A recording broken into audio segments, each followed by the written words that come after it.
This is Daily Blast Live. We're talking about what you're talking about. Get real. No. Y'all, This just is stop. a sham. It's finally here. Drum roll. Welcome to DBL. Happy Thursday, everybody. I'm supposed to get right to it, but what's going on over there, Tori? I'm sorry, I'm Tori was organized. about Is that the 8 feet Sunday high in her paper? chair. It's Yeah. the New York Times, and I was putting it away, and I have some Advil I got to take. We're fine. You're All right, taking you do medication. that. I'll do this. Here we go. Okay. Jennifer Lopez gave us an inside look at her LA mansion that she shares with Ben Affleck. J-Lo opened the doors for Vogue's 73 Questions video series. There appeared to be lots of newspapers in Advil, and she greeted the interviewer and then walked them into the kitchen where she made them a cup of tea. Good for her. During the tour, she said her most challenging role was Ramona in Hustlers because of the pole dancing. And the movie she would want to do a sequel of, the critically panned Geely with Ben Affleck. Yee. She then went outside to reveal a spacious backyard, pool, a sitting area, and then showed us her at-home recording studio. I don't know. I thought Geely was their downfall the first time. Now her new album's going to be about Ben Affleck. You think it's overexposed. A little bit. A little bit. I kind of feel Jeff on this one. It's a little bit. Really? It's a little much. We get it. It's like, remember the Alex Rodriguez photo with the turtleneck? Do I? And you were like, It's I've reached. haunted my dreams. Yeah, right. I think this might be haunting. It's like too much. It's just oversaturation. We get it. You're in love. We get it. Geely was awful. Right. Objectively, just one of the worst things ever created by man. Wow. No, it really was awful. And so, just stop. Just stop. We get it. You're happy. Go be happy. But Go be You guys have anything positive to say? I do, actually. And it's like, I feel like the kind of personality that gets you to J-Lo status, like where you come from the bottom and she is. Or the block. Or the block, from the bottom of the block. And now she's arguably one of the top 10 most famous people on the planet. I think that any kind of, you think about Tom Brady, I always bring it back to Tom for you. Any kind of slight along the way, you want to go back and correct it. So like that team that beat you when you were a rookie, that's the only team you want to play. And so I feel like J-Lo's like, I'm going to go back and make everything that I did wrong right, or things that I thought didn't get a fair shot to give them another shot now. So I think that's her thing. That was pretty good. That's a great theory. I get it, but just let Geely die. Some things you want to bring up, let it die. Let it die. I don't know. That was a good point. See. Yeah, I was just going to say beautiful home. It sure is. It sure is. All right, so there is a new movie. I can't believe it, and I love the story. Me that has too. the internet buzzing, all of us as well. It's called Cocaine Bear. This is a real story about a bear who ingests millions of dollars of cocaine and then goes on a murderous rampage. Watch. A lot of cocaine was lost. I need you to go and get it. No, don't eat that, don't eat that. Let's see what kind of effect that has on us. The bear did cocaine. A bear did cocaine. All right, so this is also the late Ray Liotta's last completed film. He passed away, if you remember, in his sleep in May while shooting the film Dangerous Waters. Now, let me explain. When I went like this, I mean, I like the trailer, not like I like doing cocaine and going on murderous rampages. Just to explain, yes. Is that your nickname in high school? Not Cocaine Bear. Hey, there's Jeff. Oh, he made it. Oh, man. But anyways, yeah, I like this trailer. And there's some big stars. You think it's kind of like, just going to be a D-list film or something. There's some big stars in here. Come on, Erica. Okay. Get on board. I don't know what to say about this. Now, apparently, you said you said it was a true story. It's based on a true story. Yeah. Right. In the true story, the bear actually dies. Yes. Right. Yes. May he rest. May he rest. I want to know how the bear got the cocaine. Okay, so ready for this? Well, there were people around. No, wait. What? Yeah, okay. It dropped, I think, from the movie, from what I've seen, by the way, directed by Elizabeth Banks, which I'm really excited to see. Yes. It dropped from the sky. It was just being smuggled. And it dropped into the forest. And the bear lives in the forest. And the bear ate the cocaine. Did you drop into an Irish accent there? Personally, I sure did. Okay. No, I mean. No, that's how it happened. It just dropped, and it's like 300 kilogram, I don't know, cocaine kilos. Big. Millions. Wow. Lots of stuff. Yeah, I mean, well, that was a fairly common occurrence when they were taking drugs from, Mexico or South America to America. There actually is a documentarian named Billy Corbin, and he made Cocaine Cowboys. Mm-hmm. And his first documentary was called Square Grouper. And a Square Grouper was what when they would miss their targets and the drugs would wash up on the beaches of Miami. And the fish? They were called, no, there were no fish involved. Okay. I thought I thought a grouper ate the cocaine. I thought it became Square. That's the part two to this. No, that's what it happened so often that these drugs would wash up on the shore, and they were called Square Groupers.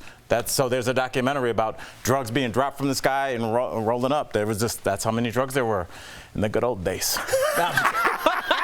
I don't know. I just like a good nonsense story. Yeah. But this story is a sad one. Before we go, some sad news. Christine McVie from the band Fleetwood Mac has died. In a statement, her family said she passed away peacefully yesterday after a short illness. She was 79 years old. Christine joined Fleetwood Mac, if you don't know, in 1970 as a singer and keyboardist.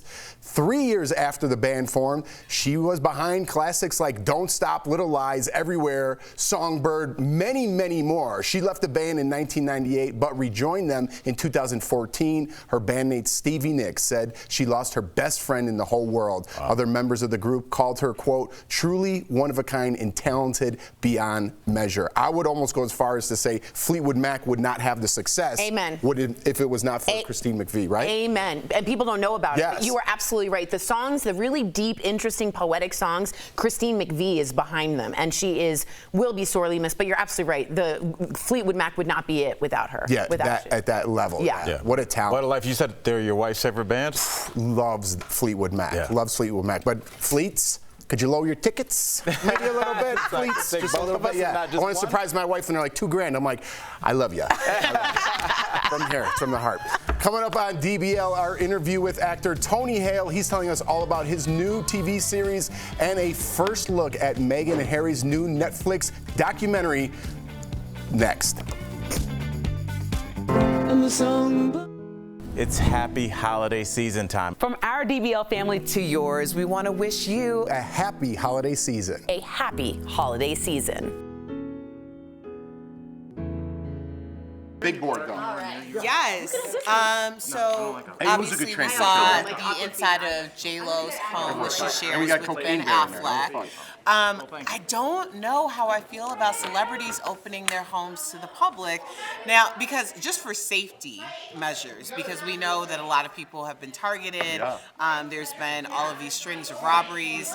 Celebrities have definitely been targeted. So I would just think that people would be more careful about that.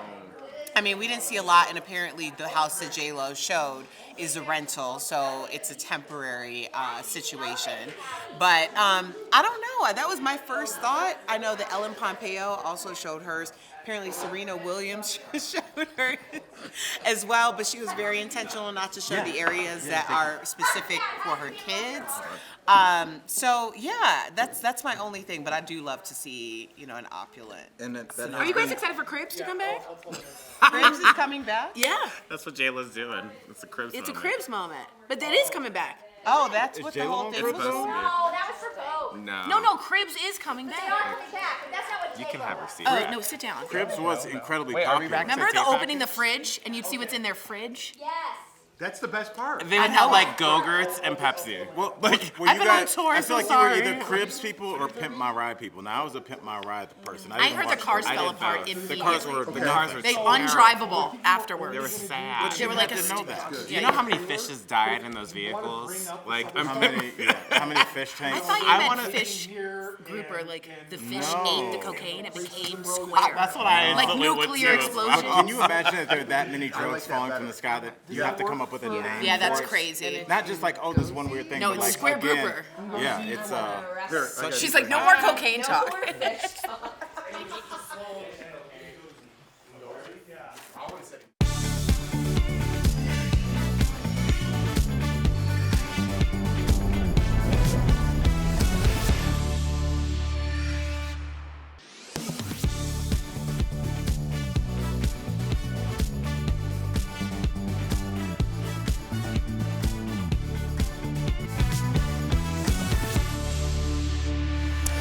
So, Netflix has released a trailer for the new docuseries Harry and Meghan. Nobody. It features a bunch of new photos of the couple. Let's take a look. No one sees what's happening behind closed doors. I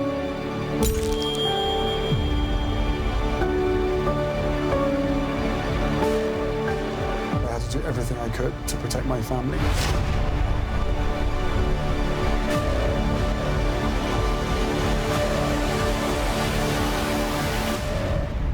When the stakes are this high, doesn't it make more sense to hear our story from us? Speaking of high, Harry and Meghan were reportedly paid $100 million for the series, which premieres December 8th on Netflix. I thought we were back to the bear story. Me too. There's a theme going on here. When I said speaking of high, yeah, I thought people knew. Yeah, let's just keep going before we go down a wrong road here. Yeah, I don't have a problem with them being paid $100 million. I don't either. I do. For it. I not at all. You're talking about this is supply and demand. This is a story that it's been told by so many different people who, one, had nefarious reasons for telling the story. They had agendas behind it. They profited. British media profited a lot of money, probably more than this $100 million off of their names. And I'd agree with that. I would. Yeah, then putting out all of this stuff. So the idea of Meghan's absolutely right. Yes, if when the stakes are this high, and even when they're not, shouldn't you hear the story from the source? Yeah, but $100 million? Why is everybody else allowed to make money off the backs of them, then they're not? No, I agree with you. I agree. I just think this is going to be a Russell Wilson, right? You're going to pay too much money, if you guys don't know. He stinks, and he got paid $230 million, and he's Denver's quarterback, and they can't get that money back. I think $100 million is a lot of money out of the gate for these two. That's all I'm saying. I'll just say it. I mean, both can be true. $100 million is an incredible amount of money for any kind of just two people talking. But we have to talk about the two people that are talking. You forget, the UK, they used to have an empire all over the world. So they have people that are immensely interested in whatever happens Some might there. say a monarchy. Yeah, So, I mean, but it was global.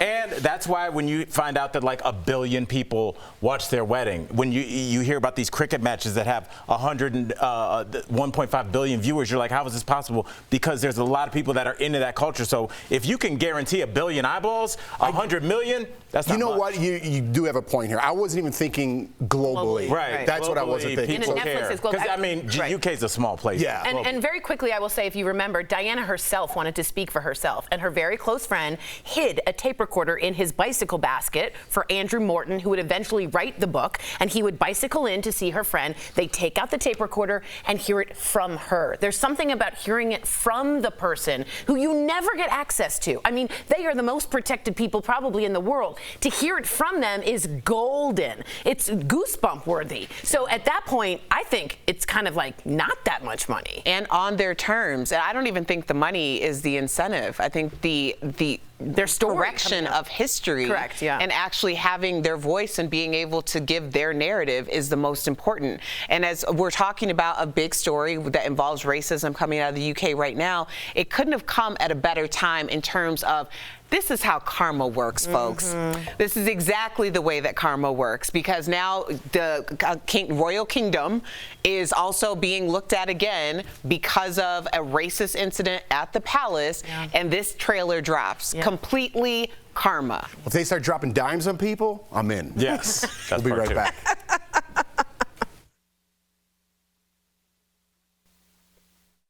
Christmas is in a few days, and some people who bought a live tree early are starting to notice their tree is beginning to look a little brown. One verified viewer asked us by text if there's anything they can do to keep their tree fresh. So let's verify. Does adding something to the water keep your tree fresh longer? Our sources are the National Christmas Tree Association and Kathy Crawley, an assistant professor of plant biology at Unity College, who explains the trick to keeping a tree fresh starts with making sure you buy a fresh tree to begin with. And then when you get it home, make sure you cut off the base of the trunk, just a narrow disc, maybe ½ an inch, to make sure that the base of the trunk is open and that water will be able to enter the tree. Okay, but what happens once your tree is set up and decorated? The NCTA says to ensure water is always touching the base. While some websites swear by adding something extra like sugar, soda, and even vodka, Crawley says that can actually do more harm than good. It conceivably could stop the tree from taking up as much water as it needs if you add a lot of sugar to the water. Truly, all the tree needs is basic fresh water. So it's false that adding something to the water helps keep your tree fresh longer. Crawley says the goal of the water is to help keep the tree hydrated and delay the branches from quickly becoming brown, dry, and brittle, a potential fire hazard. With your Verify, I'm Brandon Lewis. To receive daily fast facts to your phone, text Verify to 202-410-8808. And to sign up for our newsletter, visit verifythis.com/email.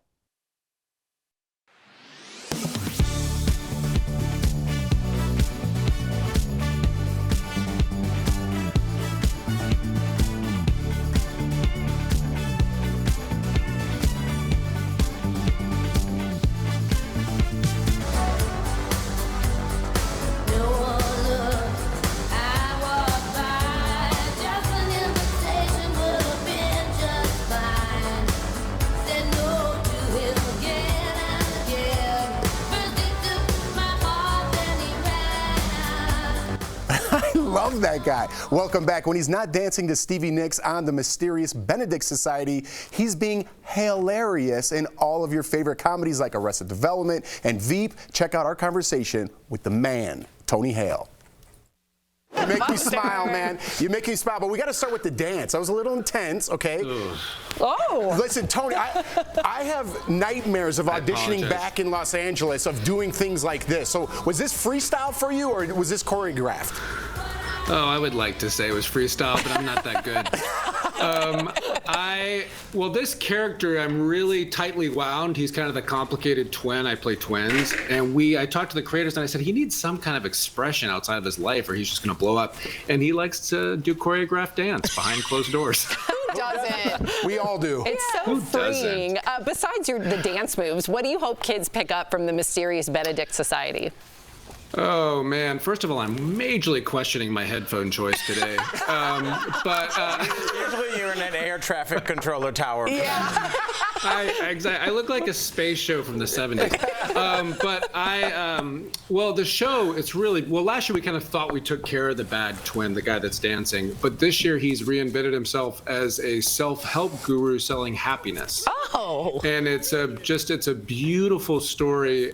It's a beautiful adventure in general, but it really talks about the difference between artificial happiness and authentic happiness. Mm-hmm. And the other twin, Benedict, really represents authentic happiness. And honestly, I think in today's world with social media and all that stuff, I really feel like it's a message that kids and adults need to hear, is that difference. Totally agree with you. There is two different worlds we're living in at once. I want to switch gears here. You're playing an anxious sweater-wearing terrier in the animated comedy Housebroken. I own a sweater-wearing terrier where the neighborhood animals come together and they all have group therapy. And I wanted to know, what would your dogs be in therapy for? Living with us, maybe? He's so cute. I have two Havanese. That's Walter. Hi, Walter. And I have another one named Francis, and they're kind of an old married couple. Francis drives Walter insane. So annoying, Francis. But they're so sweet, and I think they definitely need therapy for dealing with our hijinks. But they're sweets. What kind of puppy do you have? I thought I had a terrier, but it turns out it's an Italian greyhound and a miniature poodle called a Pootsalian. What? See, aren't you mad you asked? Aren't you mad you asked? Yeah, right. Wait, you just found this out? No, we took a DNA to find out, but he's very anxious as a greyhound. She was on Maury. You're the worst, Al. I love it. And who's the real dad? This Italian greyhound comes up. Absolutely. Man, you are, first of all, we need to comment on the dance one more time. You can dance, bro. Don't run from that. You can dance. You are very kind. Stop. Okay, it need to be said. Now, you are in some of our favorite comedies of all time, but is there one role, and as a stand-up comic, my parents have come to the show, and I just don't make eye contact because they said in the front row, Tony, why? Is there one role that you played that your folks were like, this is not for me? The question is, which roles have they not said? But to this day, my parents don't think Arrested Development is funny. What? That is criminal. to this day, they thought Like the only episode they thought was funny was when Martin Short was on. They were like, he's funny. I like him. He's funny. Veep, they thought we were too mean, which is true. Okay. But when I did Forky and Toy Story, they were like, okay, I like that. There we go. We can work with that. Forky was the best. We're finding our way. I love that episode, by the way, of Arrested. Swoop me. I still watch it going to bed. I told you that before. But really quickly, Tony, we only have like a minute left. You and Julia Louis-Dreyfus had the best chemistry on Veep. I also watched that. Were there any specific scenes? I love hearing this, like behind the scenes, that you just couldn't get through looking back now because you guys were laughing? Man, it was really hard. When you're in that close of proximity to Julia Louis-Dreyfus, it's very difficult not to laugh. Many times I would, because my character would whisper in her ear, I would just flat out laugh in her ear, which is incredibly unprofessional. I would look in my bag if I laughed. And there was one time she said to me, I laughed so hard, she says, Tony, you know you're not watching the show, you're in the show. And I was like, well, but it's a funny show. Yeah. I'm sorry. Why not? Tony, you're the best. Tony, it's always such a pleasure. Oh, DBL man, Nation. You can check out Tony and the Mysterious Benedict Society now on Disney Plus, and Housebroken Holidays episodes will air December 4th on Fox. Thank you so much, Tony. Hey, we'll be right back. Guys. Blessings to you guys. Blessings. Hey, thanks, Blessings. brother. The CDC estimates more than 1 million people have died from COVID-19 in America, and thousands more are still dying every month. We recently got several questions from viewers asking about claims that the virus has actually become deadlier to vaccinated people than to those who have not gotten the COVID vaccine. So is that true? Are you more likely to die from COVID-19 if you're vaccinated? We used these sources to verify. The claims originate from reports that said in the month of August, 58% of people who died from COVID were vaccinated. That would make it the first month ever where the majority of deaths were amongst vaccinated people. That's true, according to a Kaiser Family Foundation analysis of CDC data. But just because the total number was higher doesn't mean the rate of deaths was. Even though vaccinated people made up 58% of the deaths in August, they made up just over 67% of the population. So vaccinated people aren't more likely to die than the unvaccinated, they're just way more of them in general. The most recent CDC data showed that unvaccinated people died from COVID at more than 5 times the rate of those who got their initial shots and nearly 19 times the rate of those who also got the updated booster. So we can verify, no, you're not more likely to die from COVID-19 if you're vaccinated. COVID is still disproportionately killing the unvaccinated. With your Fast Fact, I'm Casey Decker. While some Chinese citizens are protesting ongoing COVID-19 testing and lockdown requirements, one viral tweet with more than 1 million views claims Chinese state media are blurring out images of all spectators at the World Cup because they don't want Chinese people to know that people in other countries don't wear masks anymore. So, let's verify. Did Chinese state media blur spectators at the World Cup like a viral video claims? Our sources are China Central Television, or CCTV, a reverse image search using Revi, an analysis using the video forensics tool InVid, a search of Chinese media coverage of the World Cup, and a video posted to Douyin, which is China's version of TikTok. The video in the viral tweet shows clips with blurred fans from 2 matches, USA against Wales and the Netherlands versus Senegal. Using a reverse image search, we were able to find a video posted online by CCTV that shows the same gameplay without any blurring. Other state-run news agencies like Xinhua, ChinaDaily.com, and China Global Television Network have also not blurred images of spectators in their coverage, including their social accounts. So, no, China state media is not blurring spectators at the World Cup like a viral video claims. With your Verify, I'm Brandon Lewis. Are you skeptical of headlines and what you see on social media? We are too. The Verify newsletter helps you distinguish between true and false information by answering your questions.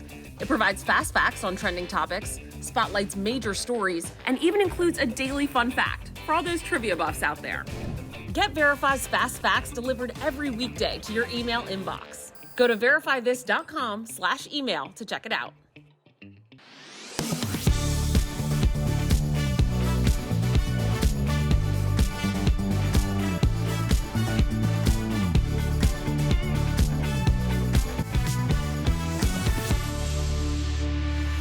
Have you guys watched White Lotus? We're in. Just saying. Welcome back.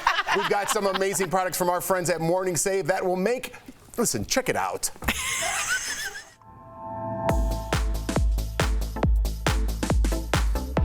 So excited to show you the deals today. First up, we've got the Allura 1/5 carat TW diamond solitaire stud earrings in sterling silver. So this deal includes one pair of gorgeous earrings that come in this fabulous little gift box. Normally these are $279, but right now they are just $119.99, saving up to 57%. Steph, that is a great deal for that special someone in your life. Our next product is the Lansley Professional Home Waxing Kit. So this is going to make a really great gift for those of you doing some early holiday shopping. So normally this is $80, but we've got it for just $19.99, so that's saving you guys 75%. What a great deal. Now this is also another great gift. We've got the 3-pack Maidenform Flexi Smoothing Shaper with cool comfort. So this deal includes 3 shapers available in different color combinations, and these shapers give really generous coverage whilst remaining seamless under your clothes. Normally they are $30 each, but we've got 3 of them for $19.99, saving you guys 78%. And our last product is the Heidi and Oak Scallop Lace Trim Top and Pant Pajama Set. So this deal includes 1 top and a bottom, and the set is available in 4 different colors. We've got pink floral, we've got red, we've got this gorgeous lilac floral, and also blue. So normally these are $78, but right now we've got it for just $19.99, which is saving you guys 74%. Be honest, Steph, I think nightgowns, things like that to go to bed, that's the best gift you could give somebody, right? Absolutely. A little comfort. Cozy. All right, head on over to morningsave.com to snag these amazing deals at the lowest prices, or you could scan the QR code on the screen to take you directly to these products on Morning Save's website. Thank you again, Steph. All right, we only have like 20 seconds. How do you think Cocaine Cowboy or Cocaine Bear ends? Bear getting clean, going back and rewriting all of its wrongs, going back to the old hood, making sure the other bears don't follow along the same tracks it did. I don't know, spoilers. That's so nice. Erica, are you telling me that couldn't be possible? That was great. Yeah, each one teach one. Can't stand y'all. That was right off the cuff for Al Jackson. That's a round of applause. That was good.